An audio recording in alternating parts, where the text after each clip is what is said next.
Ayurveda's thrust is Panchakarma. There are 5 methods of boosting your immune system. But I tell you, better than that, there's only one system. Love everybody. Love everybody. Hate nobody. Don't do anything in overdose. Do what you love and love what you do. Have a wife or husband of your choice if you can. But if you can't, love the husband or the wife that you get. ശരിയല്ല മോളെ? All wives are happy. All wives are happy. But the truth, there's a beautiful book called Stress and Distress, written by one of the Pandits of stress research called, what is his name? O'Malley. No, his name is something else. Anyway, I'll come back to that. And he writes there beautifully, if you love what you do, and if you love your surroundings, all the associates, you love your boss, you love your assistant, you love your wife, you love your husband, you have no problem at all in life. Our problem is we don't love people. We hate people, H-A-T-E, and that's the most dangerous thing to happen. When you hate somebody, your problems start. That is why in Ayurveda, there are 5 levels of the mind. The mind is one word in English language, but in Sanskrit there are 5 levels. Manas is the mind of a child. You know, so beautiful. Have you seen a child, newborn child? Recently? No. If you're not, go to the maternity ward and see the newborn child. There are 2 kinds of children. One child comes out and very curious. You know. Another child. The first one is coming here for the first time, so it's curious to know what's happening. The second one has come here several times. It couldn't care less what is happening. It has seen it all. But they smile at everyone the minute they start spotting people. Maybe a few months. Smile at anybody. B.M. Hegde comes, it smiles. Jiten comes, it smiles. And whoever comes, it smiles. But do you do that? No, you don't do that. You smile at certain people and you don't want to see someone else's face. That is where the problem starts. I've been following this, what's called HRV. We are doing studies for about 40 years now. Heart rate variability. A child's heart is very interesting. When the child breathes, the heart runs fast. When the child breathes out, it runs slow. Which we, foolish Western physiologists, call it as sinus arrhythmia. That is the real rhythmia. Arrhythmia is health and rhythmia is death. Now, as you grow old and start hating people, then your heart becomes regular and regular and regular and regular. HRV decreases. And the day it totally stops and you're absolutely regular, you're dead. Don't laugh, I'm seriously telling you. I wish I had my slides to show you how this happens, you know. These people who become absolutely regular are dead within about a couple of hours. But you can bring them from that state to the child state by doing pranayama. So beautifully. And pranayama is so good that you can bring them back to what's called tranquility. And that's where you can treat or use preventive measures. Yoga has that capacity to do that. That's why, thanks to our Prime Minister, yoga has now been recognized all over the world. A movement which he moved in the UNO, record 172 countries okayed it to have 21st of June as the International Yoga Day. 172 countries. And today you must see, I was in Lisbon last year. They invited me.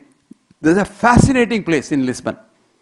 And there's a man who is Portuguese, but calls himself Swami Surya Prakash Ananda or somebody, and has the ochre robe.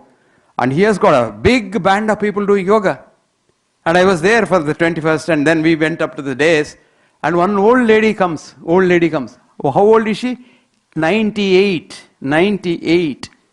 And she says, I've been doing yoga for the last 40 years. And she comes, it's a very high days, and some of us had to be helped. She just jumps up and comes. I always tell, you can say a man is healthy or not by knowing what he takes 2 at a time.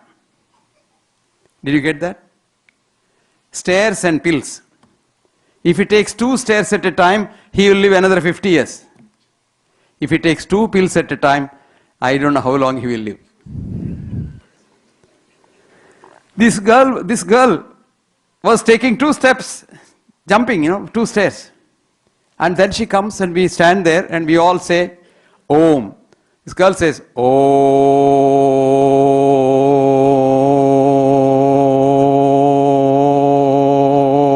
By the time we all finished, this girl was still saying, Om. 98. Can you believe that? Such a long vital capacity. So much of vital capacity. Maximum breathing capacity. And her joints were so good because she was using them.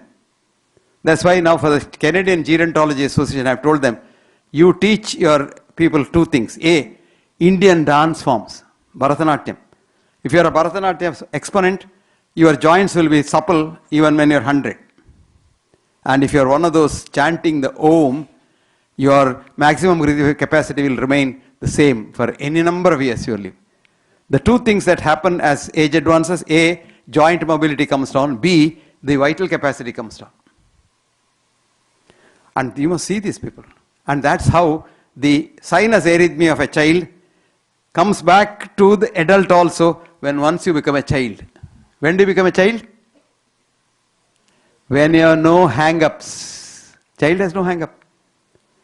I shouldn't talk to these people. No, I should, this is a meeting, I should like this and I should. Why all those restrictions? You want to yawn? Yawn to your heart's content. Child yawns, no? You must see the sophisticated westernized lady. Why that? You want to, burp? Burp. It's normal. You want to fart? Fart loudly. What is there? Haven't you seen Auden's poem on farting? He says, you must know how to fart. Very nice. Auden, very big English poem. He says, his poem is there. No man can smell his fart. You can smell everyone else's fart, not yours. Some relax. A child doesn't restrict it. Supposing it wants to fart, just a child doesn't say, I'll hold it on. Each time you hold it on, your blood pressure goes up.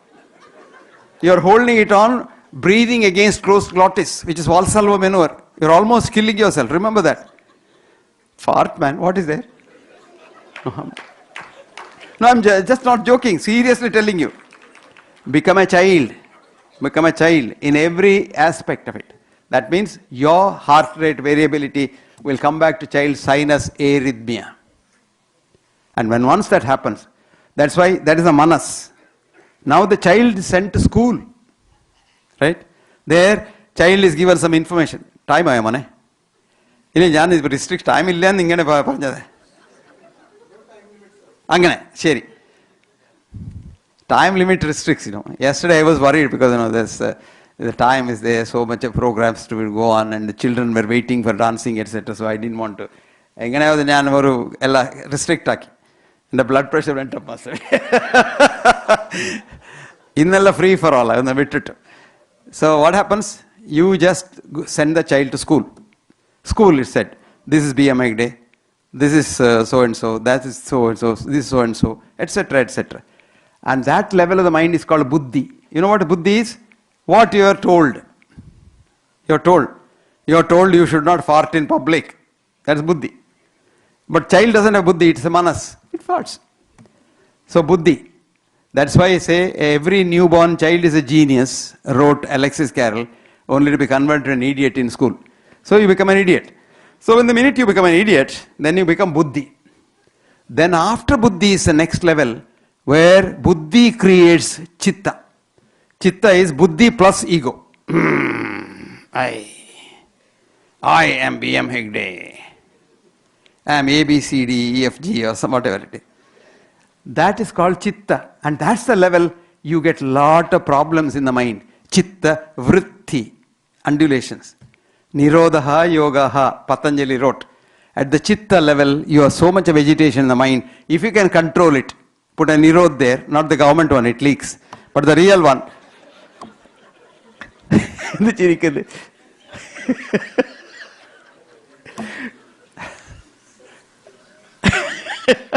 You become a sannyasi, you become so tranquil. So that's exactly what is called yoga. Chitta vritti nirodha yoga. Yoga is not kusti. All that kusti you do, asanas, they are not yoga. Real yoga is chitta vritti nirodha yoga. And yoga is not joining the Atman with Paramatman, etc., etc. Actually, Patanjali was an atheist. He never believed in God. But chitta is chitta vritti nirodha yoga. So no religion can have any objection for yoga because it's not anything to do with religion.